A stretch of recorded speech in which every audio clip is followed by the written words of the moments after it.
আপনি বলছিলেন যে সিবিআইয়ের যিনি আয়ও ছিলেন তিনি নিজেই লিখিত দিয়েছেন, এটা কীভাবে সম্ভব হতে পারে? আমরা এই কথাটা সত্যি কথা আদালতে এখনও বলতে পারিনি। শিয়ালদা আদালতে যে সমস্ত সওয়াল জবাব হয়, সিবিআই তাকে যে রায়ের কপির পরের দিন যখন বেরোয় সিবিআই সেটাকে পাত্তা দেয় না। হাইকোর্টে আজকে 7 মাস মামলা চলার পরে তীর্থঙ্কর ঘোষ যখন ডিভিশন বেঞ্চে মামলাটা পাঠিয়ে দিয়েছে, 3 মাস হয়ে গেল, ডিভিশন বেঞ্চে লিস্টেড হয়ে যাচ্ছে, কিন্তু এখনও শুনানি হয়নি। তখন আমরা অবশ্যই কথাগুলো বলবো। এই কথাগুলো জবাব সিবিআইকে এবং সিবিআই যারা পরিচালনা করে তাদের অবশ্যই দিতে হবে। সিবিআই আয়ের কথাটা কী ছিল? সিবিআই আয়ের কথা হচ্ছে, আমি কোনো স্পেসিফিক ইনভেস্টিগেশন করিনি। কোর্টে দাঁড়িয়ে উনি বলেছেন সেখানে জজ সাহেব সীমা মাহুজা কোর্টে দাঁড়িয়ে, শিয়ালদা কোর্টে দাঁড়িয়ে তিনি যখন সাক্ষী দিচ্ছেন তিনি নিজেই কথা। তাহলে এই বিচার প্রক্রিয়ার এই প্রক্রিয়াটার মানে কি? এইটার মানে কি তাহলে? সেটাই তো, সেই প্রশ্নের জবাব আজকে পর্যন্ত আমরা কোথাও পাইনি বা চেষ্টা করছি সেই জবাব খোঁজার।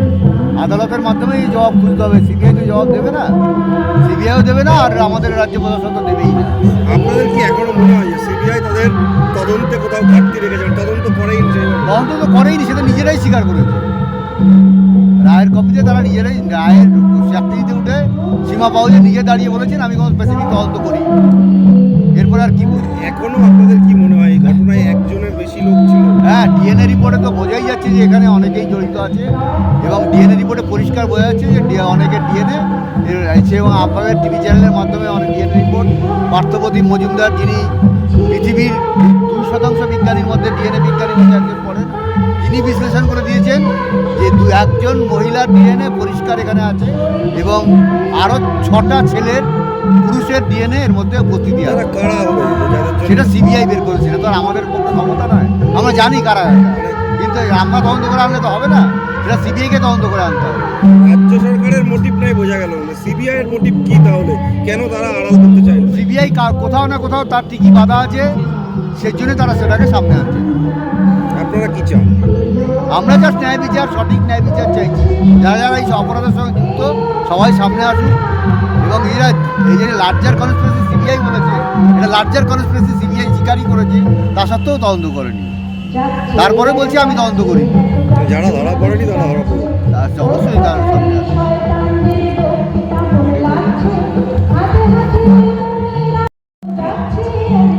আপনি বলছিলেন যে ওর স্মৃতিটা বাড়িতে এখনো জুড়ে রয়েছে, এখনো ওর সমস্ত জিনিসপত্র আপনাকে আপডেট করার চেষ্টা করছিল। এই ব্যাপারটা কোথাও কিন্তু এখনো কষ্ট দিয়ে যাচ্ছে। কেন যে ওকে মেরে ফেললো সেটা দুর্নীতি, সেটা আমরা বুঝেছি। ও আমাকে বাড়িতে সব কিছুই বলতো, কিন্তু সেটা যে ওর উপর হচ্ছে এটা কখনো আমি বুঝতে পারিনি। কারণ ও খুব হাসি খুশি, কাজে ভীষণ ব্যস্ত থাকতো। তাছাড়া ও এমডি করতে করতে ডিএমের জন্য প্রিপারেশন নিচ্ছিল, 2টো কোর্স অনলাইনে। রাতে 4টের আগে আমার মেয়ে ঘুমাতো না, সেই ক্লাস 9 থেকে শুরু করে এতদিন। আর সেদিনই শুধু ঘুমিয়ে পড়লো। সেদিন আমাদের আইওকে আমি কোর্টে বলেছিলাম জজের সামনেই, যে স্যার আমাদের আইওকে জিজ্ঞাসা করুন যে আমার মেয়ে কোথায় ছিল। 8টা সময় আগের দিন, যেদিন 8 তারিখ 8:30টার সময় বাড়ি থেকে বেরোলো, তা সেই সময় থেকে আমরা পরের দিন যে 12:30টায় হসপিটালে পৌঁছালাম, এই পুরো সময়ে সিসিটিভি ফুটেজ আমি দেখতে চাই। আমার মেয়ে সেমিনার হলে ছিলও না, আমার মেয়ে ডিউটি টাইমে রাত্রে ঘুমাতোও না। কোথায় ছিল আমার মেয়ে, এটা শুনেই উনি কান্না শুরু করেছিলেন। সন্দীপ ঘোষের ভূমিকা তাহলে এখন কি মনে হয় আপনাদের? সন্দীপ ঘোষ একেবারেই জড়িত আমার মেয়ের খুন দর্শনের সঙ্গে, কিন্তু আমাদের স্বাস্থ্যমন্ত্রী যিনি তিনিও জড়িত, স্বাস্থ্য সচিব যিনি নারায়ণ স্বরূপ নিগম তিনিও জড়িত। কারণ দেওয়ালটা যেখানে একটা এত বড় একটা ক্রাইম ঘটলো, সেই 10 তারিখেই ওখানে দেওয়ালটা ভেঙে দেওয়া হলো। 13 তারিখে ভাঙা হয়েছিল, দেওয়ালটা ভাঙা হলো, এবং সেচ ডিপার্টমেন্টের আমার মেয়েকে নিয়ে 30 জন ছিল, বাকি 29 জনই সেখানে সাইন করলো। কেন সাইন করলো? ভেঙে দেওয়ার পরে এখনও কিন্তু সেটা ঠিক হয়নি, ভেঙে দেওয়াটাই ওদের কাজ ছিল। তার মানে আমার মেয়ের সঙ্গে যে রাতে যারা ডিউটি করছিল তাদের যদি ধরা না হয় এর কোনো তদন্ত হবে না। কারণ 5 জন একসঙ্গে ডিউটি করছিল, 4 জন রইল, একজনকে মেয়েকে হসপিটালের ভেতরে মেরে খুন করে ধর্ষণ করে সে পালিয়ে চলে গেল, কেউ কিচ্ছু জানতে পারলো না। এটা একেবারেই অসম্ভব, বিশেষ করে আরজি কর হসপিটাল, এত জনবহুল হসপিটাল আর সেমিনার হলটা এমন জায়গায়, সেখানে কেউ জানবে না একজন বাইরে থেকে এসে ঢুকে চলে যাবে করে। এটা কখনো অসম্ভব। তার দুজন ডিউটি এখন ঘোলা হসপিটালে করছে, ওদের যে ডিআরপি পড়ে ওর সঙ্গে সেদিন রাতে যারা দুজন ছিল, 4 জনের 2 জন এখন আমাদের ঘোলা হসপিটালেই ডিউটি করছে। আর একজন আছে শারিফ হাসান, সে এখন এই বারাসাত হসপিটালে আছে। সে হচ্ছে সন্দীপ ঘোষের পুরো ডান হাত বাঁ হাত।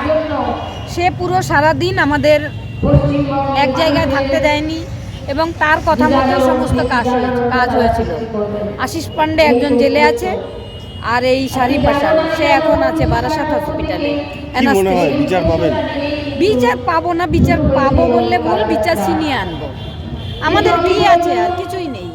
মেয়েকে হারানোর পরে মেয়ের স্বপ্ন সব শেষ হয়ে গেছে। মেয়ে চোখ দিয়ে রক্ত বেরিয়েছে, জল না, এটা ভুললে তো চলবে না। আমার মেয়ের চোখের স্বপ্নগুলো সব রক্ত হয়ে ঝরেছে। সেখানে আমরা বাবা মা বেঁচে আছি শুধু বিচারের জন্য। এই বিচার পাওয়ার জন্য আমরা আইন হাতে তুলে নিতেও প্রস্তুত, কিন্তু বিচার আমরা চাই। Thank you.